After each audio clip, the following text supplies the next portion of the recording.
Marcus Chen adjusted his diving helmet one final time as the submersible descended through the crushing darkness of the Mariana Trench. At 32,000 feet below the surface, this was deeper than any human had ever gone alone. The water pressure outside would instantly crush an unprotected person, but Marcus had spent years developing his custom deep-sea suit, pushing the boundaries of what human engineering could achieve. The reason for his dangerous solo mission lay in the strange readings his sensors had picked up 3 days ago. Something massive was moving in the deepest part of Earth's oceans, something that shouldn't exist. The sonar signatures were unlike anything in marine biology textbooks. Whatever it was huge, intelligent, and apparently in distress. Marcus had always been drawn to the impossible. As a former Navy rescue diver turned marine engineer, he had saved countless lives in situations others deemed hopeless. His motto was simple: when everyone else gives up, that's when the real work begins. The international oceanographic community had declared his mission suicidal, but Marcus knew someone or something needed help down there. His powerful lights cut through the eternal darkness as he reached the ocean floor. The landscape was alien and beautiful, covered in strange formations that looked almost crystalline. Thermal vents scattered across the seafloor created an otherworldly atmosphere, their heat creating shimmering curtains in the freezing water. Then he saw it. Trapped beneath a massive rockfall was the most incredible creature Marcus had ever witnessed. At first glance, it looked like the dragons from ancient Earth legends, but this was no fantasy. The being was easily 60 feet long, with scales that seemed to absorb and reflect his lights in patterns that hurt to look at directly. Its body was clearly adapted for the deep ocean, with powerful fins and what appeared to be gills along its serpentine neck. But what struck Marcus most was the intelligence in its eyes. Those were not the eyes of an animal. This was a person, a thinking being, and it was dying. The creature's left wing was pinned under several tons of rock, and Marcus could see that its breathing was becoming labored. Whatever this being was, it was running out of time. The rockfall looked recent, probably triggered by underwater seismic activity that had been recorded in the area. Marcus knew he had to act fast. His suit systems showed he had maybe 4 hours of life support remaining, and the ascent would take 2 of those hours. That gave him roughly 2 hours to figure out how to move several tons of rock in crushing ocean depths. He approached slowly, not wanting to frighten the trapped creature. As he got closer, he noticed something that made his blood run cold. The being was wearing something around its neck, a collar or necklace made from what looked like the same crystalline material as the formations around them. But it wasn't just decorative. There were symbols carved into it, symbols that Marcus recognized from his years of studying ancient human languages and maritime archaeology. The symbols were definitely not random. They formed patterns that suggested advanced mathematics and star charts. This creature wasn't just intelligent. It was from a civilization advanced enough for space navigation. Marcus realized he might be looking at the first confirmed proof of non-human intelligence, and it was dying right in front of him. The creature noticed his approach and turned its massive head toward him. For a moment, Marcus thought it might attack, but instead, the being's expression seemed to soften. It made a sound, something between a whale song and a human voice, that somehow conveyed both gratitude and urgency. Marcus began examining the rockfall, using his suit's powerful tools to analyze the best approach.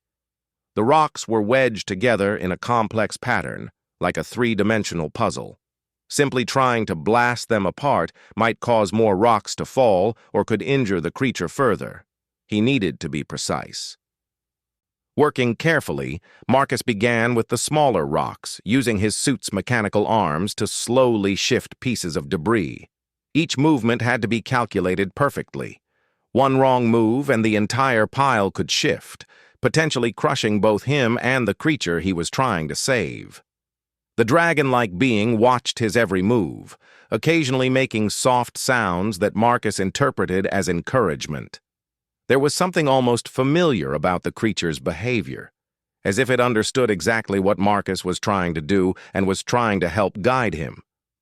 After an hour of careful work, Marcus had cleared enough small rocks to see the main problem. One massive boulder, easily weighing 10 tons, was the primary obstacle.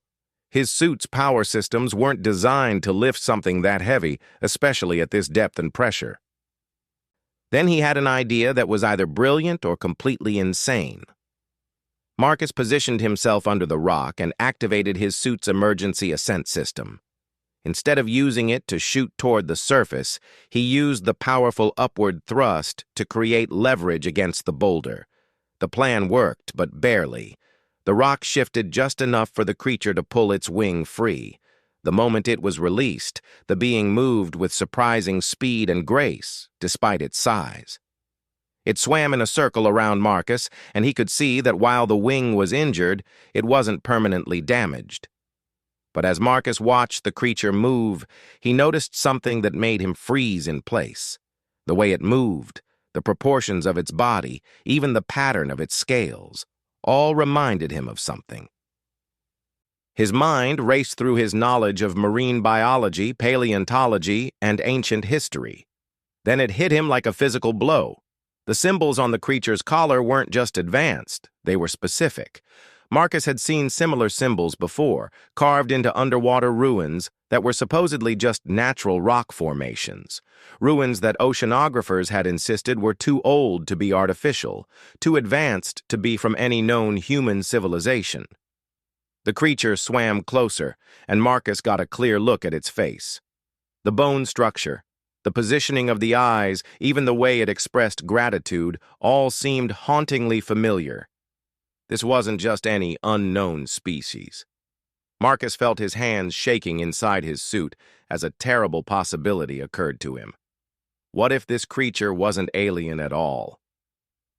What if it was something much closer to home, something that challenged everything humanity thought it knew about its own past?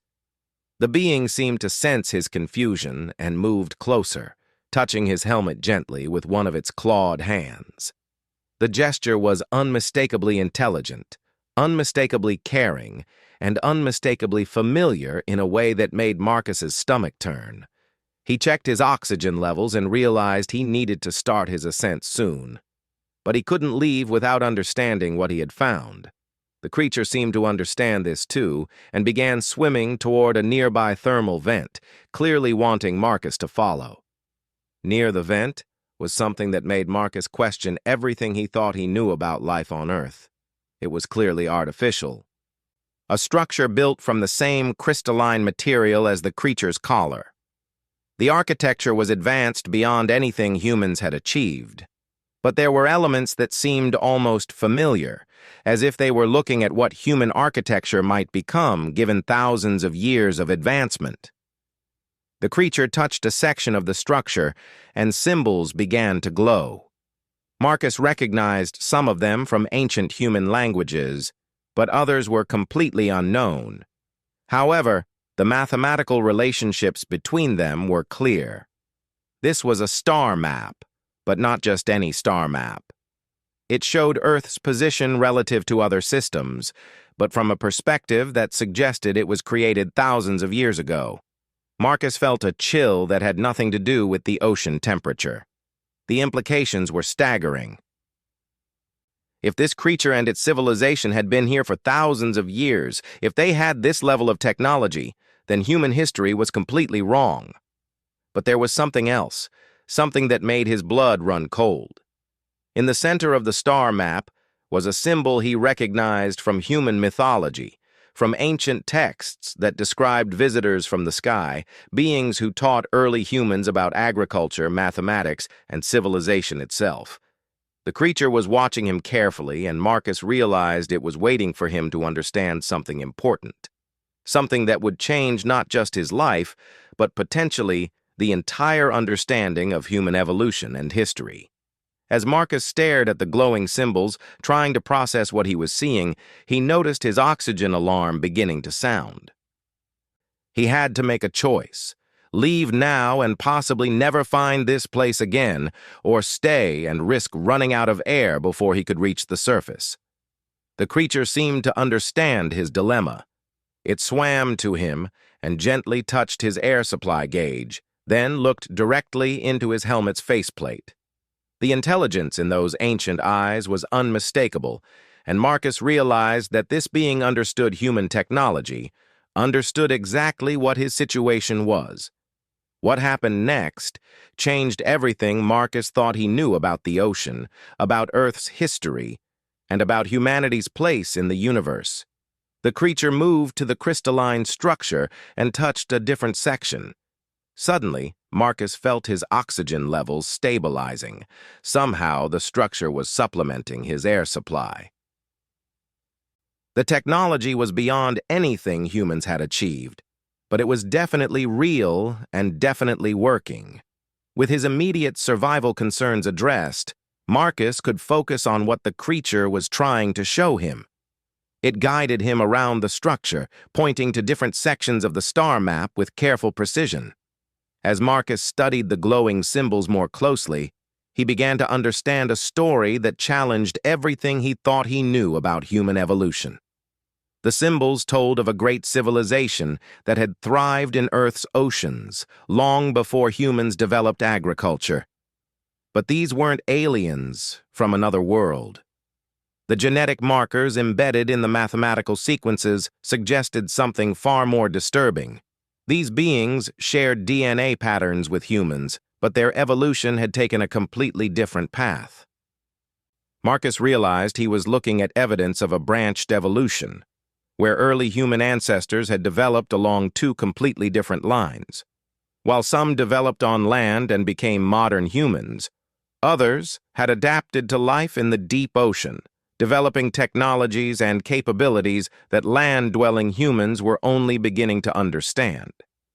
The creature watched patiently as Marcus worked through the implications. These ocean dwellers had developed space travel thousands of years before land humans had even invented the wheel. They had explored other worlds, established contact with other civilizations, and had been quietly watching human development from the depths of the ocean. But there was more to the story. Something darker. The creature guided Marcus to another section of the structure, where the symbols told of a great conflict. Marcus pieced together a history of warfare between the ocean dwellers and something else, something that had forced them to hide in the deepest parts of the ocean and limit their contact with surface humans.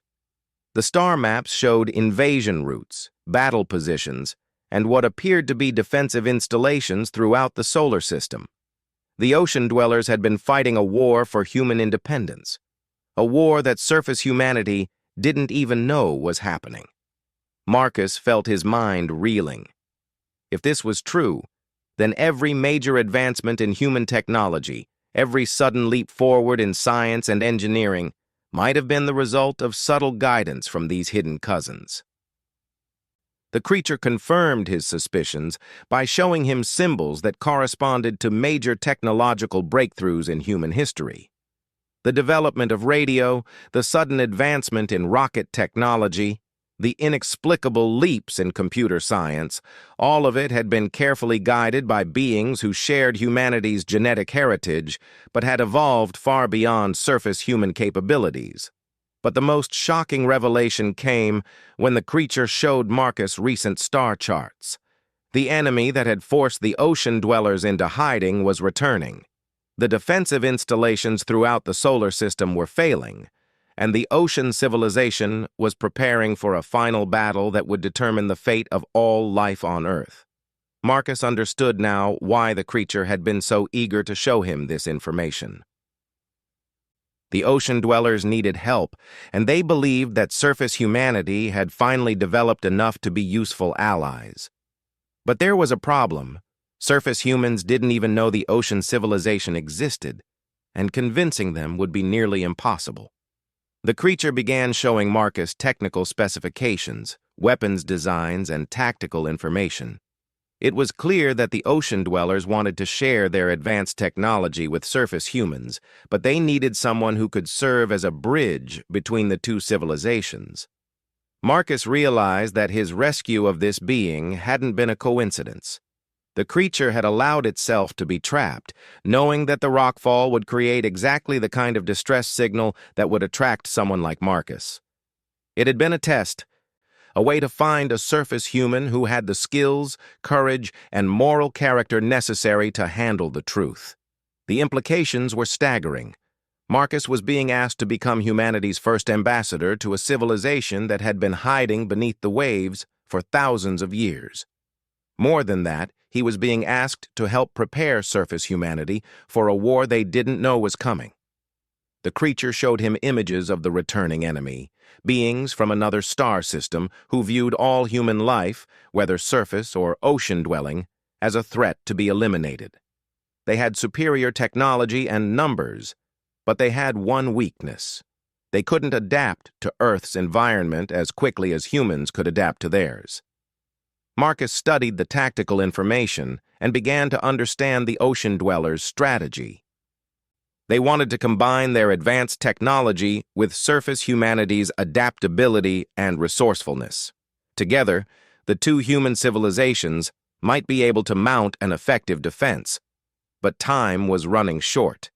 The enemy fleet was already in the outer solar system, systematically destroying the defensive installations that had protected Earth for thousands of years.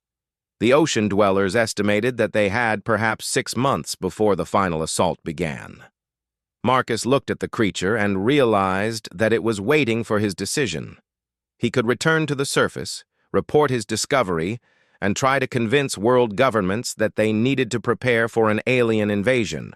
Or he could work directly with the ocean dwellers, serving as their agent on the surface while they prepared their own defenses. The creature touched the structure again, and new symbols appeared. These showed Marcus something that made his blood run cold. The enemy had been monitoring surface human communications for decades. They knew about human military capabilities, population centers, and technological limitations. The ocean dwellers were the only reason the invasion hadn't happened already. Marcus realized that his choice would affect not just his own life, but the survival of every human being on Earth. The creature was offering him advanced technology, knowledge beyond his wildest dreams, and the chance to save his species. But accepting would mean leaving behind everything he had known and dedicating his life to preparing for a war that most humans couldn't even imagine.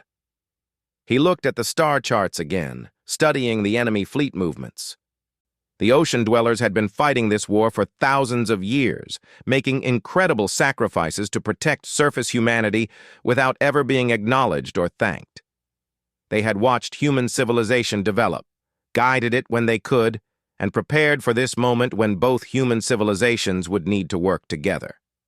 The creature showed him one final set of symbols, and Marcus understood that this was personal. The being he had saved wasn't just any member of the ocean civilization. The mathematical patterns and genetic markers indicated that this creature was a direct descendant of the ocean dwellers who had first made contact with surface humans thousands of years ago. This being's ancestors had been the mysterious figures in ancient human mythology, the ones who taught humans about agriculture, mathematics, and astronomy. They had been worshipped as gods by some cultures, feared as demons by others, but they had always been trying to prepare surface humanity for this moment. Marcus felt the weight of history pressing down on him. Every major religion, every ancient mythology, every story of visitors from the sky or beings from beneath the waves, all of it had been based on real encounters with the ocean-dwelling civilization. They had been trying to prepare surface humanity for thousands of years, and now the moment of truth had finally arrived. The creature touched his helmet again, and Marcus felt a strange sensation, as if information was being directly transmitted to his brain. Suddenly, he understood the ocean dwellers' language, their technology, and their history in ways that went far beyond what the symbols could convey. He saw the great cities beneath the waves, technological marvels that made human achievements look primitive by comparison. He saw the vast fleets of ocean-dwelling warriors, beings who had evolved specifically for combat in the hostile environment of space. He saw the weapons and defenses that had protected Earth for millennia, technologies so advanced that surface humans would need decades just to understand the basic principles. But most importantly, he saw the enemy. The invasion force wasn't just technologically superior, it was vast beyond human comprehension. Millions of ships, billions of hostile beings, all dedicated to the complete elimination of human life. The ocean dwellers had been fighting a holding action for thousands of years, but they couldn't win alone. Marcus understood now that his rescue of this creature had been the first step in humanity's greatest challenge. The ocean dwellers were offering surface humanity a chance to join the fight, to contribute their unique abilities to a war for the survival of the species. As the information transfer completed, Marcus felt the creature's gratitude and respect, but also its desperate hope. The ocean dwellers had waited thousands of years for surface humanity to develop enough to be useful allies. Now, with time running out, they were betting everything on the hope that humans like Marcus would prove worthy of the trust being placed in them. Marcus made his decision without hesitation. Looking directly into the creature's ancient eyes, he nodded his acceptance. The being's relief was palpable, and it immediately began showing him how to operate the crystalline technology. The first lesson was communication. The creature touched a small section of the structure, and Marcus felt a device materializing inside his suit. Somehow, the ocean dweller's technology could manipulate matter at the molecular level, creating tools and equipment as needed. The device would allow him to maintain contact with the ocean civilization while on the surface. Next came the hard part, convincing surface humanity to prepare for war without causing widespread panic.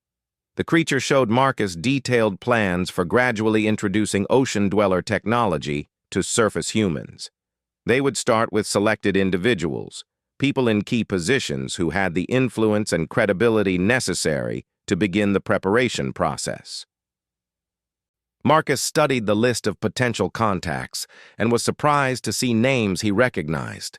Scientists, military leaders, and politicians from around the world, all carefully chosen for their ability to handle shocking revelations and their positions of influence. The ocean dwellers had been studying surface human society for decades, identifying the individuals who would be most useful in the coming crisis. But Marcus also learned about the risks. The enemy had agents on Earth, beings who looked human but were actually advanced scouts for the invasion force. They had been working to slow human technological development and prevent surface humanity from becoming a significant threat. If they learned about the alliance between surface and ocean humans, they would accelerate their timeline and begin the invasion immediately. The creature showed Marcus how to identify these infiltrators. They had subtle differences in body chemistry and behavior patterns that were invisible to normal human senses, but could be detected with the right technology. Marcus realized that some unexplained accidents and setbacks in human space exploration might actually have been sabotaged by these hidden enemies. The ocean dwellers had developed countermeasures, ways to neutralize the enemy agents without alerting the main invasion force. But they needed surface humans to help implement these measures, since the agents were primarily embedded in surface society. Marcus learned about the ocean dwellers' military capabilities and was amazed by what he saw. Their warriors were genetically enhanced beings capable of surviving in the vacuum of space without protective gear. Their weapons could destroy entire fleets with single shots, and their defensive technologies could make entire planets invisible to enemy sensors. But what impressed Marcus most was their dedication to protecting surface humanity. For thousands of years, they had sacrificed their own development and expansion to focus entirely on defending Earth. They had given up opportunities to colonize other worlds, to expand their population, and to develop their civilization, all to ensure that their surface-dwelling cousins would have a chance to reach their full potential. The creature showed Marcus the battle plans for the coming war. The ocean dwellers would provide advanced technology and strategic guidance, while surface humans would contribute their adaptability, creativity, and sheer determination. Together, they would face an enemy that had conquered dozens of star systems and eliminated countless civilizations.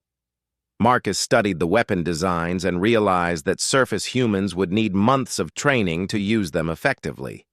The ocean dwellers were prepared to accelerate human development using advanced learning techniques, but there were limits to how quickly biological brains could adapt to alien technology.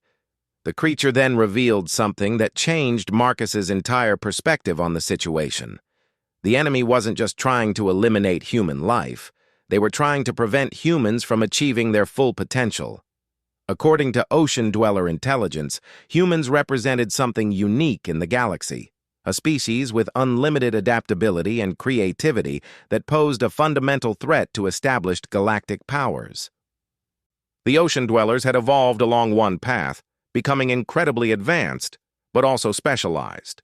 Surface humans had evolved along a different path, maintaining the flexibility and innovation that made them uniquely dangerous to species that relied on technological superiority. Together, the two human civilizations represented something unprecedented, a species that combined advanced technology with unlimited adaptability. Marcus realized that this war wasn't just about survival.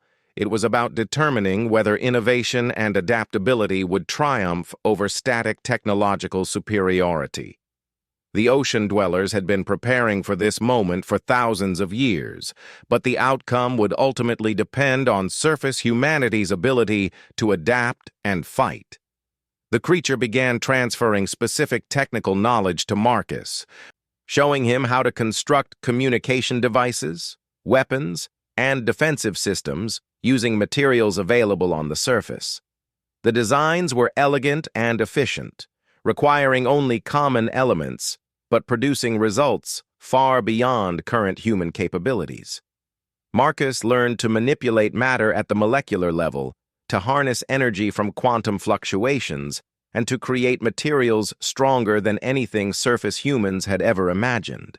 But more importantly, he learned to think like a warrior, to see the coming conflict not as a disaster, but as humanity's greatest opportunity. As the knowledge transfer continued, Marcus began to understand the true scope of human potential. The ocean dwellers had achieved incredible things, but they had done so by limiting themselves to one environment and one way of thinking. Surface humans had developed differently, maintaining the flexibility that would be crucial in the coming war.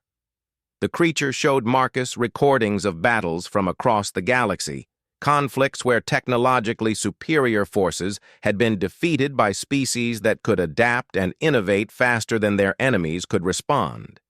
In every case, the key to victory had been the same: combining advanced technology with unlimited creativity and determination. Marcus saw his role clearly now.